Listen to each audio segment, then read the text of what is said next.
Hotel से हम लोगों ने चेकआउट कर दिया था। चेकआउट टाइम था 12 बजे दोपहर को।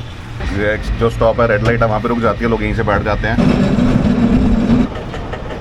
तो ट्रैम के बिल्कुल लास्ट स्टॉप पे हम लोगों ने डीबोर्ड कर दिया है और इसको मैनुअल एक्सेस करते हैं। देखो यहाँ से ब्रेक्स हो रही है। तो वापस जाने के लिए ये जो ट्रैम है, ये ट्रैम खड़ी है, इसके बाद दूसरी जो आएगी 15 मिनट बाद आएगी। स्पीड इसकी बहुत ज़्यादा नहीं है। तो अभी हम होटल की तरफ वॉक कर रहे हैं। यहाँ से होटल पहुँचने में शायद 6-7 मिनट लगने चाहिए। यहाँ से वॉक करके हम पहुँच गए अपने होटल की पार्किंग में। बेसमेंट में है पार्किंग, गाड़ी हमने वो खड़ी की है वहाँ पे। तो गाड़ी में जो सामान है ये बैग वैग रखते हैं और निकलते हैं यहाँ से पियर 39 के लिए।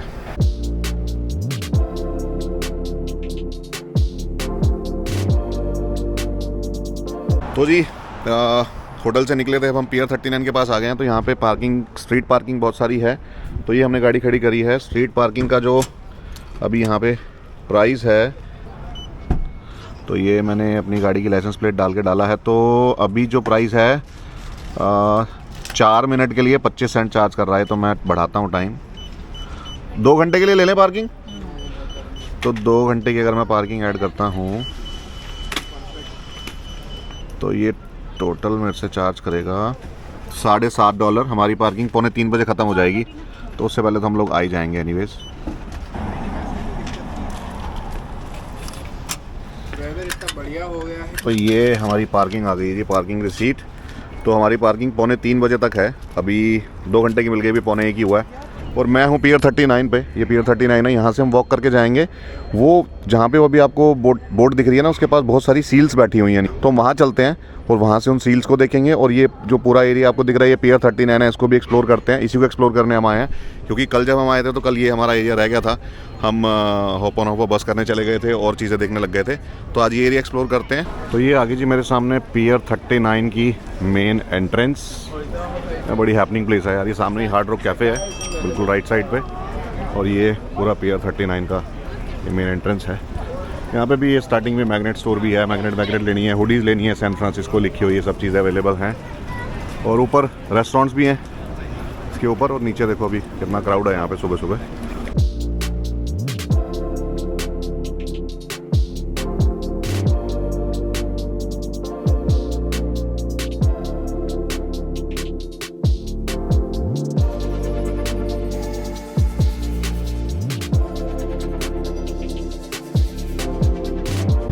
एक पॉइंट है जहाँ पे सारी सील्स, मैंने आपको बाहर से दिखाया था, सारी सील्स बैठती हैं, धूप सेकती हैं। हम ऑलमोस्ट उस पॉइंट पे पहुँच गए हैं। देखो यहाँ पे 3-4 बैठी हुई हैं और उधर आगे वाले डेक पे तो बहुत सारी हैं सील्स। ये सब धूप सेक रही हैं यहाँ बैठ के।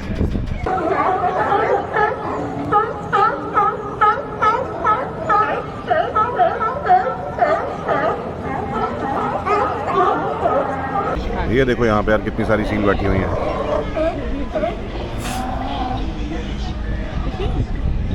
ये देखो सारी सील यहाँ पे बैठी हैं। वो कुछ स्विम भी कर रही हैं देखो अंदर, और वो 2-3 वहाँ पे बैठी हुई हैं। और ये यहाँ इसको देखने के लिए भीड़ देखो कितने लोग आए हुए हैं यार। यहाँ पे यार वेदर बहुत अच्छा है, यहाँ पे खड़े होकर बहुत ही सही लग रहा है। और ये सील्स को, और ये यहाँ भी हैं और वो आगे वाले डेक पे भी बैठी हैं। ये लो जी,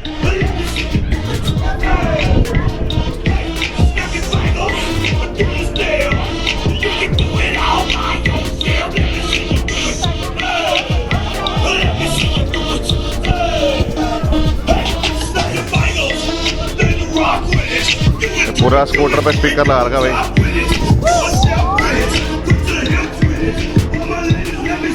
ये मेरे लेफ्ट साइड पे था पॉइंट जहाँ पे हमने सील्स देखी हैं। अभी हम इस पर थोड़ा और आगे चलते हैं, इसको पूरा घूम के उधर से वापस चले जाएंगे। वो देखो सामने अगर आपको दिख रहा हो कितना बड़ा क्रूज़ यहाँ पे अभी पहुँच गया है। अब कोई क्रूज़ होगा जो बहुत सारी कंट्रीज़ में घुमाते हैं, बड़े बड़े क्रूज़ होते हैं, काइंड ऑफ वैसा ही है। तो बहुत ही सही लग रहा है यार दिखने में।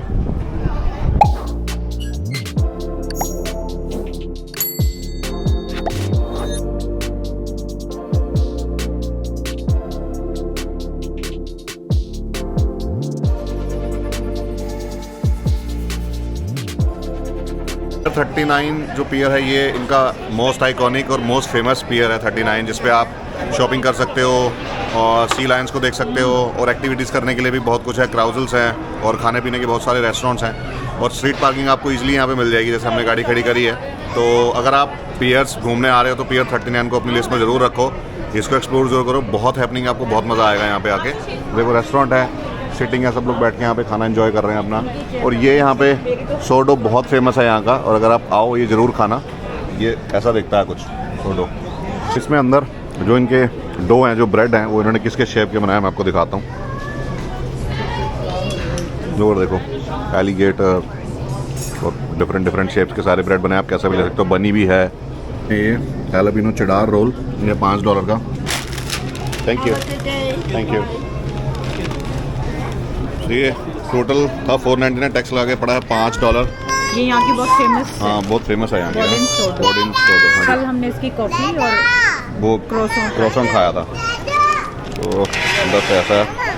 ठीक है जी, यहाँ का ऑलमोस्ट हमारा जो था वो हो गया है। अब यहाँ से बाहर निकलते हैं गाड़ी, क्योंकि पार्किंग का टाइम भी ऑलमोस्ट ख़त्म होने वाला है। 15-20 मिनट बचे हैं, तो पार्किंग की तरफ चलते हैं, गाड़ी उठाते हैं, फिर आगे का प्लान डिस्कस करते हैं।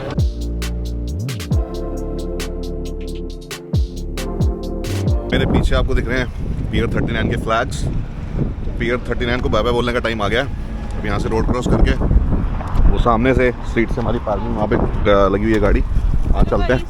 यहाँ पे जहाँ भी गाड़ी खड़ी करो या हर जगह पे लिखा होता है कि गाड़ी में कोई भी ऐसा सामान मत छोड़ो, क्योंकि जैसा कि मैंने बहुत सारे लोगों के से सुना कि गाड़ी का शीशा तोड़ के सामान लेके चले जाते हैं। तो हमने होटल से चेकआउट किया था, हमारे 2 बड़े लगेज और 3-4 छोटे बैग्स हैं, और भी काफ़ी चीज़ें गाड़ी के अंदर पड़ी हैं। लैपटॉप बैग्स अपने अपने साथ ले लिए थे। ये यहाँ से राइट लेते हैं, हमारी कार खड़ी है, वहाँ जाके देखते हैं हमारी गाड़ी में हमें सामान वापस मिलता है कि नहीं मिलता। होप सो सब कुछ मिलना चाहिए, ऐसा कुछ होगा नहीं। वही है कि बहुत रेयर केस में कभी किसी के साथ कुछ ऐसा हो गया होगा, तो उस चीज़ का वो एकदम से ऐसा कर देते हैं कि ये आपका ये हो जाएगा वो हो जाएगा। पर कैलिफोर्निया में हर जगह पे ऐसा नहीं है, तो ऐसा माइंडसेट आप बिल्कुल मत रखो कि आपकी गाड़ी से सामान चोरी कर लेंगे। हर जगह पे ऐसे लोग नहीं घूमते। किसी जगह पे स्पेसिफिक कोई पॉइंट होगा जहाँ पे किसी का कोई एक बार कुछ चोरी हो गया होगा, पर ऐसा हर जगह पे बिल्कुल भी नहीं है। यहाँ पे देखो कितनी कार्स खड़ी हैं, ऐसे ही सब कार्स में कुछ ना कुछ सामान तो पड़ा ही होगा। तो ऐसा मतलब मुझे फील नहीं हुआ। मैंने बहुत सारे लोगों की आने से पहले वीडियोस देखी, तो वो हर बंदा ये बोल रहा है यार कि गाड़ी में मत छोड़ो, सब आपके बैग निकाल के ले जाएंगे, ये हो जाएगा वो हो जाएगा। तो आप ऐसा मत सोचो, बिल्कुल कूल रही है। हमारी गाड़ी खड़ी है, देखो कोई शीशा नहीं टूटा इसका, सब सामान गाड़ी में इंटैक्ट है जैसे हम छोड़ के गए थे, कुछ भी नहीं हुआ ऐसा। तो ऐसा नहीं है, मतलब ठीक है वो रेयर केस में हो सकता होगा, बट ऐसा मुझे नहीं लगता ऐसा कुछ मतलब सीन है। तो टाइम अभी 2:30 बजे हैं, और अब प्लान ये है कि यहाँ से गाड़ी उठा के हम जाएंगे सैन होजे रुकेंगे, वहाँ से इंडियन ग्रोसरी और जो चीज़ें करनी है वो करेंगे। फिर वहाँ से जो हमारा एयरबिनबी बुक है वहाँ जाएंगे। योसेमिटी नेशनल पार्क से शायद 12-15 माइल पहले ही है, तो वहाँ पे चेक इन टाइम है हमारा वो 4 बजे का है, वो चेक इन करते हैं। तो यही प्लान है। अब यहाँ से गाड़ी हमारी रेडी है, गाड़ी में बैठते हैं और निकलते हैं सैन होजे के लिए।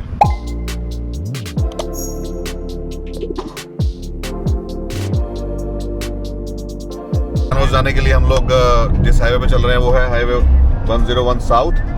तो इस हाईवे पे हमने एक चीज़ ऑब्जर्व की है, अभी हम लोग जिस लेन में चल रहे हैं सिर्फ इसी लेन के ऊपर टोल लगा हुआ है। अगर आप हाईवे के किसी भी बाकी लेन में चलोगे तो कोई टोल नहीं है, वो फ्री है। मतलब ये बहुत बढ़िया कॉन्सेप्ट है कि जिसको जल्दी चलाना है वो इस लेन में आ जाओ, और जिसको जल्दी नहीं है अपना उस लेन में चलते रहो, बट स्टिल आप हाईवे यूज़ कर रहे हो और उसके लिए आपको टोल पे करने की ज़रूरत नहीं है। नहीं तो जनरली क्या होता है, सब लेन में टोल होता है, आपको जल्दी जाना है इस लेन में चलना है, इस लेन में चलना, आपको टोल पे करना पड़ेगा। देखो जैसे ये बोर्ड लगा हुआ है, इसके नीचे टोल का वो स्कैनर लगा हुआ है, हमारा स्कैन कर लेगा और टोल डिडक्ट हो जाएगा। बाकी जो 3 लाइन है उनके लिए कोई टोल नहीं है, वो बिल्कुल फ्री है। अब ये देखो यहाँ पे जो एक्सप्रेस लेन है वो 2 हो गई हैं, और उधर हाईवे पे ट्रैफिक अब थोड़ा स्लो हो गया है। अब धीरे धीरे लोग इस लेन के अंदर आ रहे हैं, मर्ज हो रहे हैं कि आप थोड़ा टोल पे कर देते हैं, निकल जाते हैं। तो दिखेगा आपको, देखो ट्रैफिक बिल्कुल रुक गया है इस लेन में, राइट वाली लेन में ये बिल्कुल खड़ा हुआ। हम इस लेन में एक्सप्रेस चल रहे हैं, मस्त बढ़िया फुल जो स्पीड हमने मेंटेन कर रखी थी स्पीड में चल रहे हैं, ब्रेक भी लगाने की जरूरत नहीं है। और इधर देखो सैन होजे हम लोग मतलब एंटर कर चुके हैं, और रास्ते में ये कॉस्को आ गया हमारे, तो ऑन द रूट पड़ रहा था, तो हम लोग ने एग्जिट ले लिया हाईवे से, और ये सैन होजे के कॉस्को के अंदर चलते हैं। जो 3-4 चीज़ें लेनी है यहाँ से फटाफट ले लेते हैं, फिर आगे चलेंगे, क्योंकि टाइम 4:30 बज गए हैं। घर पहुँचते हमें शायद 9-10 बज जाएंगे, क्योंकि 4 घंटे की ड्राइव अभी और है। फुल क्राउड है भाई कॉस्को में भी, यहाँ पे ज़बरदस्त।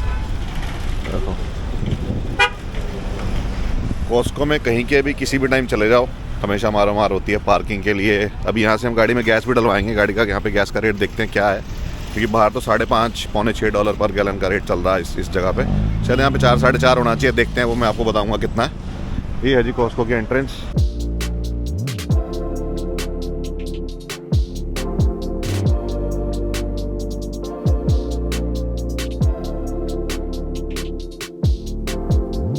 जो 2-3 चीज़ें हमने लेनी थी वो तो हमने ले ली हैं, और बिलिंग के लिए आप लाइन देखो लंबी लगी हुई है अभी। तो यहाँ से मोस्टली हमें पिज़्ज़ा चाहिए था, फ्रोज़न पिज़्ज़ा इनका अच्छा होता है, वो ले लिया। और नाचोस चाहिए थे, जो बड़ा पैकेट इनके पास मिलता है वो बाहर मिलता नहीं है। और 1-2 फ्रूट्स चाहिए थे, वो सब चीज़ें ले ली हैं। अब बिलिंग लाइन में लगते हैं, बिलिंग करते हैं और बाहर निकलते हैं। कॉस्को का सामान तो हो गया भाई। जो गैस स्टेशन है ना इसका, उसके लिए तो लाइन ये देखो सामने, यहीं से लाइन स्टार्ट हो रही है। तो यहाँ से तो गैस डलवाने का मतलब है 1-1.5 घंटा ख़राब हो जाएगा। अभी देखो कितनी लंबी लाइन है, यहीं से स्टार्ट हो रही है लाइन, वो वहाँ तक जा रही है। तो $1 पर गैलन का रेट यहाँ पे कम है। तो एवरेज गाड़ी में 20 गैलन 25 गैलन तेल डल जाता है, तो $20-25 का आपको फ़र्क पड़ जाएगा एक फुल टैंक में। तो कोई भी है वो यहीं आके गाड़ी लगा रहा है और यहीं से इसमें अपनी गाड़ी में रिफ्यूलिंग करवा रहा है। तो हम लोग भी अभी रास्ते में हमारे 1-2 कॉस्को और भी आएंगे। ये शायद थोड़ा टाउन के बीच में, इसलिए थोड़ी भीड़ ज़्यादा है। तो आगे देखेंगे जो रास्ते में कॉस्को आएंगे, वहाँ से फिर हम अपनी गाड़ी का टैंक फुल करा लेंगे। वैसे हमारी गाड़ी का टैंक बहुत ज़्यादा हुआ नहीं है, 1/4 ही यूज़ किया है हमने। तो क्योंकि बहुत ज़्यादा गाड़ी चली नहीं, लोकली हम लोगों ने कार घुमाई है 2 दिन। तो देखते हैं जो आगे हमें गैस स्टेशन मिलेगा वहाँ से रिफ्यूलिंग कराएंगे अपनी कार में। तो जी टाइम अभी 6:45 हो गए हैं और हम लोग आए हैं इंडियन ग्रोसरी स्टोर। ये है पटेल ब्रदर्स।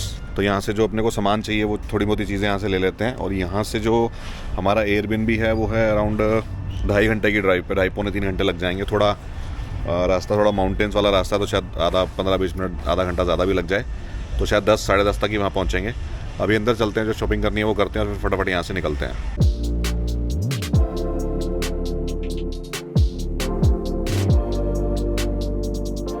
तो जी टाइम बज गया रात के 11 और हम लोग अपने एयरबिनबी पहुंच चुके हैं और सामान गाड़ी से सारा उतार के अपना सेटल कर दिया है।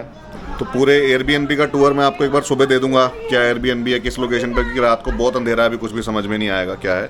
और अभी मतलब बहुत टायर्ड हो गए कि गाड़ी चला के और सुबह से हम लोग आज भाग ही रहे हैं। तो इस वाली वीडियो को यहीं पे एंड करते हैं। मैं आपसे मिलता हूँ कल सुबह और आगे का प्लान कल सुबह डिस्कस करेंगे, कल सुबह की क्या एक्टिविटी है हमारी और क्या प्लान होगा। तो till then stay safe, stay healthy and thank you for watching this video guys. Bye bye.